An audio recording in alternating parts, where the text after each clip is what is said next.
Hey guys, so today we are talking about 5 simple ways to dress bolder.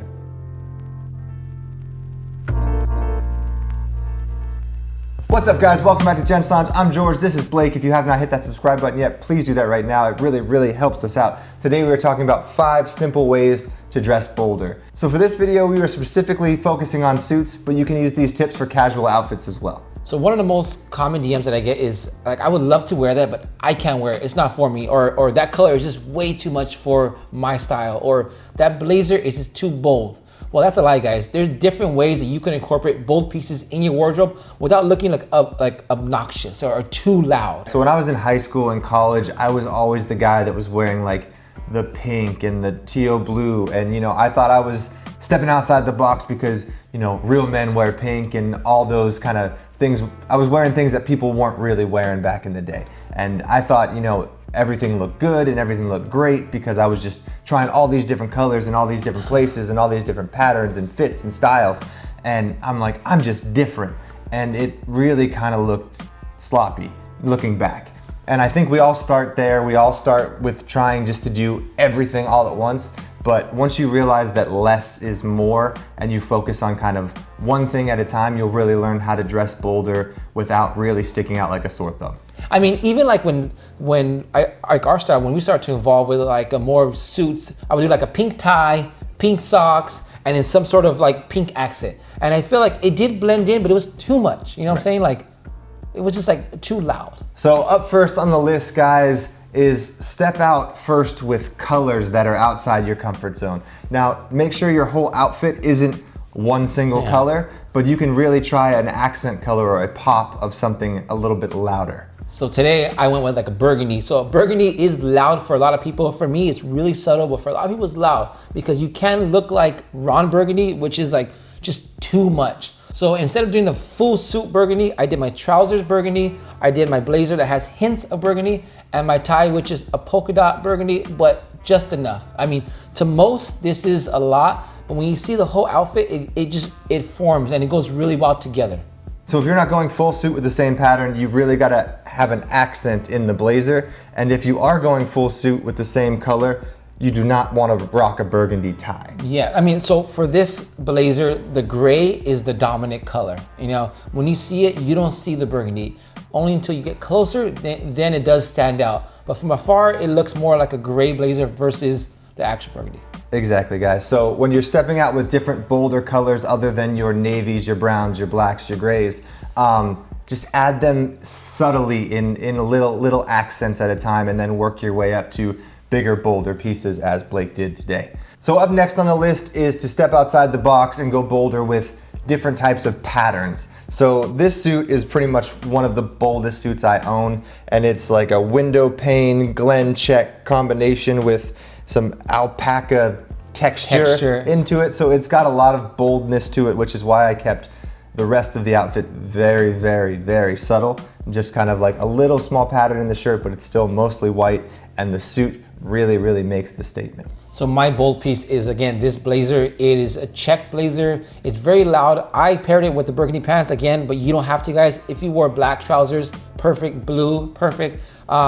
If this is your first time really trying this, you would want to maybe just stick with like one piece or a full suit, because then it's gonna like be complete, or you won't feel as like loud. Do you see how Blake pretty much has this statement piece as a blazer, but then it's just a simple white shirt, a pretty simple tie, and the blazer really just speaks for itself. When you have too many things that are bold and competing with each other, it just kind of all muddles together and nothing stands out. All right, guys, so tip number 3 is try cuts that are outside the box.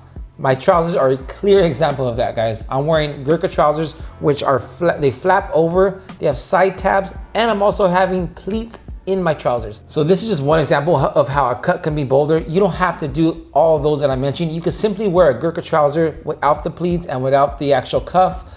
You also don't need to have the burgundy or the bold color. You could do them in a blue, a navy, a black, a very subtle color, but a way to step outside of the box. Right, guys. Blake has 3 different things that are a little different: the cuff, the pleats, the high-waisted trousers. Now, if you are not this bold with your pants choices yet, you could do something like a double-breasted peak lapel, which is going to be a much bolder choice than just a standard notched lapel. You can even just go with side tabs on your trousers instead of belt loops, and that's going to be a bolder choice for you and still like upping your game a little bit. You know, you could go with a wider cut of your pants, just make sure they're still kind of slimmed down to the bottom and not super, super wide at the bottom, but you know, tailored, but wider. So yeah, I think that's a good tip. Is that if you want to try a different fit, so not everything has to be slim fit, you could do almost like a wider leg, but the waist, keep that nice and trim, nice and tight, because then it's gonna give you like still a figure,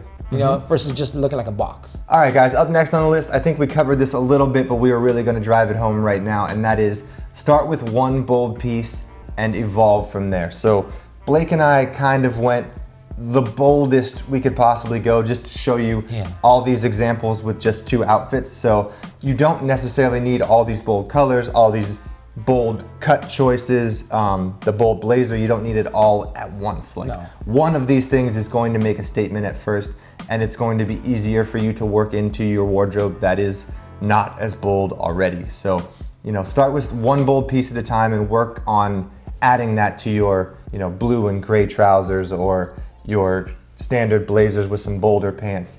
Don't necessarily jump right into like full boldness. No. And I would like to make a suggestion for you guys to, when you guys do start with that bold piece, you want to try it on Friday, because some places, most places still have casual Friday. And for me, Fridays are like the weekend. So start with that bold blazer on a Friday to give you like a nice entry, a nice vibe going into the weekend. Yeah, and you can wear it out after you have to work on Friday if you're going out. So you don't even have to change. There you go. I will say one other thing, guys, before we go into the last tip, and that is when you go bolder, you're going to turn heads, because that is the point of making statements with your clothes. So some people are going to make comments and some people are going to be like, ooh, what is that? Looks, you're fancy now. Like, I used to work for Discovery Channel and I used to come in literally just jeans and like a shirt and a tie, and people in my office would be like, why you dressed so fancy today? Like, they'd make me feel bad because I didn't just wear a hoodie and jeans and some sneakers to work, and I, you know, wore some wingtips and something a little nicer. People just don't know how to react to something that's so different than what they're used to seeing in an office setting. So just realize that that's gonna come, and to take it as a compliment, even though it might not sound like a compliment. Last but not least, guys, if this is still a little too much for you, a little too bold, the easiest way to start is gonna be your tie, socks, or even your pocket square. Right, guys, and these are also the least expensive items that you're going to wear with a suit or a tie. So basically, your accessories can make a bolder statement, like pinky ring, a little bold, pocket square, a little bold, lapel pin, a little bold. Normally, I wouldn't wear all of these things all in one outfit, but I am trying to make an example for this video that, you know, these are things that you can kind of use to stand out. Like a bold pair of socks. I wouldn't go like novelty socks, like sailboats or like cherries on your socks, which I don't know why I'm picturing cherries on your socks, but I don't know.